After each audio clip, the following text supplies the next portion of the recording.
যাইতে হবে দেব পুরে রে হাই রে মাটি মহিলা রে বেহুলা যাইতে রে হাই রে মাটি মাটি মহিলা রে বেহুলা হাই রে মাটি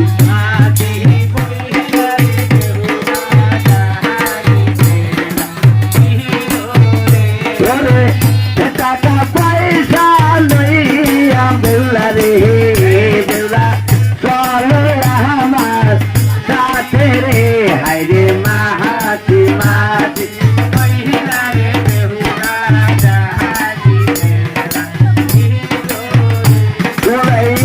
লক্ষিন্দারকে মাংস দেখো বাইরে বাইরে খালি হাতি হইছে রে হাই রে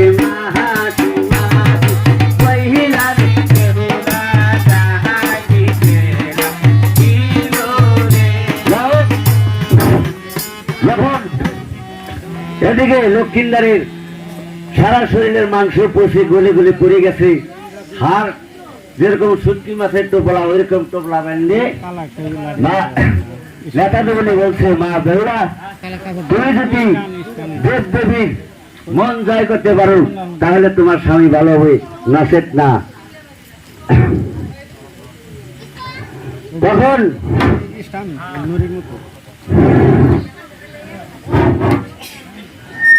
যখন মা বেহুলাকে নিয়ে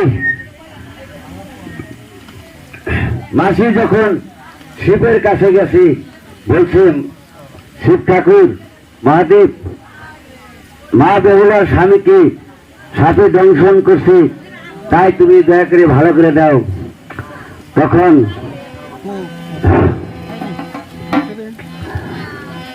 মহাদেব বলছে যে এই কাম কে করেছে, পদ্মা ছাড়া কেউ করে নাই, তাই মহাদেব পদ্মাকে ডাকতে লাগলো। তখন পদ্মা বলছে ঠিক আছে আমি ভালো করে দিতে পারি, যদি চান্দু সদাগর আমাকে একটি পূজা দেয় আর মা বেহুলা যদি আমাকে একটা পূজা দেয় তাহলে আমি তার স্বামীকে ভালো করবো, নসেত না। তখন আমি শর্টকাটে বাড়ি দিছি ভাই, 3 রাত লাগু আগাগোড়া করলি যাও। তখন ওই হাড্ডির টোপলা যখন খুলছে ভাই, তখন দেখি যে এক সাইডের হাড় একটা পাওয়া যায় না, তাই মা বেহুলাকে বলছে মাগু তোমার স্বামীর হাড় একটা পাওয়া যায় না, তাই রাঘব আলী খেয়েছি।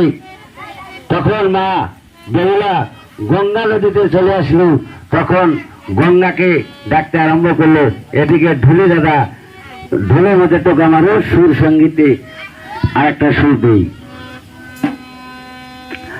হায় রে হায় রে,